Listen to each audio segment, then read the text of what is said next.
आज की वीडियो में मैं उन ज्यादातर भाइयों का जवाब देना चाहता हूं जिन्होंने मुझे व्हाट्सएप पर भी कहा और कमेंट पे भी लिखते हैं कि भाई जो चीज हमें आकर्षित करती है जैसे पॉर्न, और अगर हम उसे दिन रात देखें, आपने बताया कि 3 टाइम देखो, अगर हम उसे 3 बार देखेंगे तो हमारा डोपामिन रिलीज होगा, तो हम उसके आदी हो जाएंगे, तो फिर हमें उससे मजा आने लगेगा, फिर हम और ज्यादा वीर्यनाश करेंगे। ये तो बहुत अश्लील चीज है, इससे तो हमें बचना चाहिए। और तुम कह रहे हो कि 3 बार देखो। ओके ठीक भाई, मान लिया, जवाब दूंगा। सुनिए अभी जो भाई यहाँ पर है इस समय मौजूद, उनसे मैं कहना चाहता हूँ कि थोड़ा संयम बना लो और अंत तक मैं जो बातें बोलूं उन्हें सुन लेना, फिर कोई सवाल नहीं उठाना। चलो अगर उठा भी लो तो मैं नंबर दे रहा हूं, सीधे मुझसे कॉल करो, जवाब आमने सामने देना है। ऐसे तो कमेंट में लिखोगे मैं किस किस का जवाब दूं, जिसमें हिम्मत हो, जिसमें हो कि हाँ मेरी बातों का जवाब दे सकता है। नंबर दे रहा हूं और कॉल करो और सीधा आमने सामने बात करो, ठीक है? तो इसका जवाब मैं देना चाह रहा हूं। तो अब बात पर आते हैं। तो मैंने ये नहीं कहा कि चीजों को देखो और कैसे भी देखो, मैंने ये नहीं कहा, मैंने ये कहा होश से देखो। अब तुम कहोगे हाँ होश से हमें पता है, पर नहीं देख पाते। तो उदाहरण के लिए एक बात बताऊं, आप रोड पर जाते हो, ठीक है? रोड पर आपको बहुत सारी गाड़ियां दिखती हैं और आज भी आप हर दिन जाते हो रोड पर, आपके मन में वो कुछ भी छाप नहीं पड़ाती, बस आपको पता है रोड पर गाड़ी जा रही है, ठीक है? लेकिन आपको वही गाड़ी आज भी दिमाग में क्यों छपी पड़ी है जो आपको ज्यादा पसंद थी? कोई ऑडी, कोई जैकवार, कोई भी गाड़ी आपको अभी भी दिमाग में क्यों छपी पड़ी है? आप बताइए क्यों? या वो गाड़ी अभी भी दिमाग में क्यों छपी पड़ी है जिस पर लड़की बैठ के गई थी, जो आपने देखा कि कितनी मस्त लड़की जा रही है, वो दिमाग में अभी भी इमेज क्यों छपी पड़ी है? बाकी तो आप हजारों गाड़ियां देखते हो। या वो वाली अभी तक इमेज क्यों पड़ी है तुम्हारे दिमाग में जिसमें किसी का एक्सीडेंट हो गया था? बताओ क्यों पड़ी है? तुम जानते हो क्यों पड़ी है? और बाकी तुम लाखों गाड़ियों को देखते हो पर उनमें तुम देखकर भी इग्नोर रहते हो, मतलब सिर्फ देखते हो पर उनमें मिले नहीं होते उन गाड़ियों में। क्यों? कारण पता है इसका? अब ध्यान से सुनना, मैं चाहे कहीं तक बोलूं, संयम रखना। अब बात पर आते हैं। तो तुम्हारे वही दिमाग में क्यों रहती है वो लड़की वाली कार या लड़की वाली स्कूटी, लड़की वाली मोटरसाइकिल, या 2 लड़का लड़की कस कर पकड़ कर जा रहे हैं, उसको तुमने नोटिस कर लिया, या तुम्हारी फेवरेट कार, या वो एक्सीडेंट, वो दिमाग में क्यों छपी है? क्योंकि तुमने उससे अपने शरीर की कल्पना की है। जैसे ही कोई कार देखी जो तुम्हें फेवरेट लगती थी, तुमने उसे देखा और देखते ही उससे अपनी कल्पनाएं जोड़ ली कि हाँ मुझे ये कार चाहिए, मैं भी बैठूंगा, ऐसे स्टाइल मारूंगा, वगैरह वगैरह, ये करूंगा वो करूंगा, ऐसी। उस पर मोहित तुम नहीं हुए, तुमने अपना होश खो दिया। हम किसी चीज को देखते हैं, हम उस पर मोहित नहीं होते, हम अपनी जोड़ लेते हैं क्या? कल्पनाएं। हम होश खो देते हैं, हम किसी भी चीज पर मोहित नहीं होते कभी भी। ध्यान रखना, कोई चीज तुम्हें फेवरेट लग रही है तो इसका मतलब ये मत सोचो कि वो तुम्हें आकर्षित कर रही है, नहीं।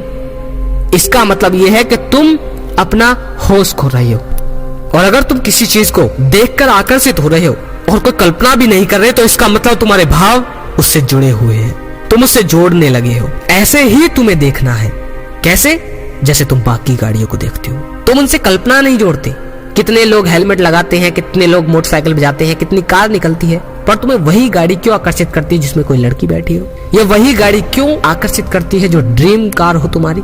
क्यों? वो ड्रीम कार है इसीलिए तुम्हें आकर्षित नहीं करती, तुम उससे कल्पनाएं जोड़ रहे हो इसीलिए वो तुमसे आकर्षित करती है। होश का मतलब ये है कि जैसे तुम हर रोज लाखों गाड़ियों को जाते हुए देखते हो, लेकिन कोई बात तुम्हें छूती नहीं उनकी, वो जा रही है ओके जा रही है, तुमने देखा कि हाँ एक इधर जा रहा है एक इधर जा रहा है, बस क्योंकि तुमने उनसे कल्पना नहीं जोड़ी, तुमने बस देख लिया। तुम कोई कल्पना नहीं जोड़ते तो वो नॉर्मल लगती है, लेकिन जैसे ही किसी गाड़ी के पीछे लड़की बैठी हो, तुमने कल्पना भी जोड़ ली और तुम उस गाड़ी को तब तक देखो जब तक वो तुम्हारी नजर से ओझल ना हो जाए लास्ट तक। लेकिन अगर तुम उसी टाइम अपने होश को देखो, तुम होश से देखो कि हाँ दिख रही है लड़की है, ठीक है, और कोई शब्द कोई भाव ना जोड़ो, तो तुम्हें पता लगेगा कि तुम सिर्फ उसे एक क्षण देखकर अपने रास्ते चल दोगे, क्योंकि तुम्हें कुछ चीज खींचेगी नहीं, आकर्षित नहीं करेगी। क्यों? क्योंकि तुमने किसी से शब्द और भावनाएं जोड़ी नहीं है। यही खेल है मेरे भाई। मैं तुमसे ये नहीं कह रहा कि तुम पॉर्न को अपने हिसाब से देखो या तुम किसी इमेज को अपने हिसाब से देखो, नहीं। अगर तुम ऐसे करोगे तो गड़बड़ हो जाएगी। तुम्हें अगर किसी चीज को देखना है, कोई सी भी चीज हो, तो सिर्फ होश से देखना है। तुम्हें ना तो उसका रूप पता, ना उसका काम पता, ना उसका रंग पता, ना ही उसका आकार, बस तुम्हें सिर्फ देखना है। तुम्हें ये नहीं देखना है ये गलत और ये सही है, ये कड़वी ये मीठी है, ये अच्छी है बुरी है, नहीं, सिर्फ देखना है। शुरुआत में भाई हो नहीं पाएगा, लेकिन बिना प्रैक्टिस के कुछ हो नहीं सकता। और हाँ, आप लोग एक बहुत बड़ी गलती करते हो, ये मैं बता देता हूँ। आप लोग सिर्फ पॉर्न पर ध्यान देते हो और फिर उसके बाद अपनी जिंदगी में नॉर्मल हो जाते हो। फिर कहते हो कि भाई मुझे पॉर्न बार बार रिपीट हो रही है मन में, बार बार मेरे दिमाग में आते जा रहे हैं उसके विचार, बार बार कल्पनाएं आ रही हैं। आपने तो मुझे गड़बड़ कर दी, मैं तो अच्छा खासा ब्रह्मचर्य कर रहा था, आपने तो मुझे उसमें फंसा दिया। आप यहाँ क्या गलती करते हो ये मैं बता देता हूँ। आप यहाँ गलती करते हो कि आप पॉर्न पर तो होश रखते हो, लेकिन जैसे ही आप पॉर्न को देखने के बाद नजरें कहीं और घुमाई तो नजरें तो घुमा ली, लेकिन पॉर्न पर छोड़ दी वो निगाहें अंदर की, वो मन पॉर्न पर छोड़ दिया। जैसे ही तुमने पॉर्न पर हटाया तो तुम्हें यह सोचना चाहिए कि मेरा मेडिटेशन हो गया, होश हो गया। जैसे ही नजरें हटाई, तुमने हाथ से फोन किधर को करा, कैसे खड़े हुए, कैसे करवट बदली, कैसे तुम आगे को चले, क्या कमरे में तुमने देखा क्या नहीं, सब चीज तुम्हारी नजर से ओझल नहीं होनी चाहिए। फिर तुम्हें अपनी असल जीवन में जो प्रकृति ने तुम्हें सामने रखी है उन पर होश रखना है। तुम खड़े हुए, तुम कमरे से बाहर आए, गेट को छुआ, कैसे निकले, क्या क्या सामने आता गया, सिर्फ उसे देखना है। कोई विचार, कोई कल्पना नहीं। 1 हफ्ते, 2 हफ्ते, 3 हफ्ते तुम्हें बहुत मुश्किल लगेगा। तुम्हें लगेगा कि यार पता नहीं कुछ होगा भी या नहीं, लेकिन जब तुम 1 महीने पर पहुंचोगे, सिर्फ 1 महीने, बहुत बड़ी बात नहीं है 1 महीने, 30 दिन ऐसे ही है चुटकियों में। जब तुम एक एक पॉइंट और प्रैक्टिस बहुत तकड़ी करोगे हर समय होश की, पढ़ रहे हो तो पढ़ाई में होश रखा, सिर्फ लिख रहे हो, सोचते रहो, लिखते रहो, पर कल्पनाएं मत जोड़ो, उसे काम के हिसाब से लो। खा रहे हो तो निवाले को, एक एक निवाले को देखो कि निवाला ऐसे गया, अंदर महसूस करो सिर्फ रोटी को। खाते वक्त ना किसी से बात और ना ही किसी की कल्पना, ना ही कोई वस्तु को देखकर सोच विचार, सिर्फ खाने को महसूस करना, देखना है, कोई कल्पना नहीं करनी, सिर्फ देखना है। एक एक कण मात्र जो तुम कर रहे हो कुछ भी, उस पर तुम्हें होश रखना होगा। ऐसा नहीं होना चाहिए कि तुम सिर्फ पॉर्न को देखो और देखने के बाद फिर अपनी नॉर्मल लाइफ बना लो और फिर कहो कि सर मुझसे हो नहीं रहा, आपने तो हमारी जिंदगी तबाह कर दी। आधे से ज्यादा लोग ये कर रहे हैं और इसी वजह से उन्हें मेरी बातें बेवकूफी भरी लग रही है। लेकिन अभी मेरी कुछ भाइयों की कॉल आने लगी है, वो इतने खुश हैं कि वो कहते हैं कि भाई बहुत बहुत थैंक यू, हमें नहीं पता था कि कोई ऐसी चीज भी काम करती होगी, हमें नहीं पता था कि इतना सरल और आसान मुक्ति का साधन है। लेकिन आप लोगों को मेरी इन बातों पर यकीन क्यों होगा? आपको तो शास्त्र की रट लगानी है, और अगर शास्त्र की रट लगानी है तो मेरी पिछली वीडियो देख लेना, मैंने उसमें बताया है तुम्हारे इस भाषणबाजी के बारे में भी। बिना होश के तुम मुक्त नहीं हो सकते। तुम्हारा जो भी गुरु है, स्वामी विवेकानंद, रामकृष्ण परमहंस, गौतम बुद्ध या दयानंद सरस्वती या जितने भी थे, कोई शास्त्र को पढ़कर होश में आया, कोई महान काम करके होश में आया, कोई लोगों की भलाई करके होश में आया, लेकिन होश में जरूर आया। लेकिन किसी ने क्लियर बता दी कि होश ही सबसे महत्वपूर्ण चीज है, और किसी ने बहुत तरीकों से होश को जाहिर तक ना होने दिया। लेकिन सबका कारण एक ही है। वरना तुम खुद इस बात को नोटिस करो, जब तुम 1 महीना या 2 महीना के बाद ब्रह्मचर्य जैसे तैसे कंट्रोल कर लेते हो, रोक लेते हो अपने वीर्य को, जैसे तैसे बच लेते हो, तब तुम एक बात नोटिस करना कि तुम्हें कुछ अलग जगहपन लगेगा। जगह मतलब अलग एक होश सा, तुम्हें लगेगा अब तो मैं आकर्षित हो ही नहीं रहा। वो तुम जानते हो क्योंकि तुम चीजों को देखकर कल्पना नहीं करते। तुम कहीं बैठे हो तो तुम शांति सी महसूस करते हो, तुम कल्पना ही नहीं करते, बस खेलते हो, मस्ती या अपना काम करते हो। तुम विचार नहीं करते, कल्पना नहीं करते। उस समय जब तुम 1 महीने तक पहुंच जाते हो, तुम्हारा एटीट्यूड बहुत पॉजिटिव हो जाता है। तुम फिर किसी चीज को देखकर ज्यादा विचार नहीं करते, तुम्हें लगता है यही तो ब्रह्मचर्य है।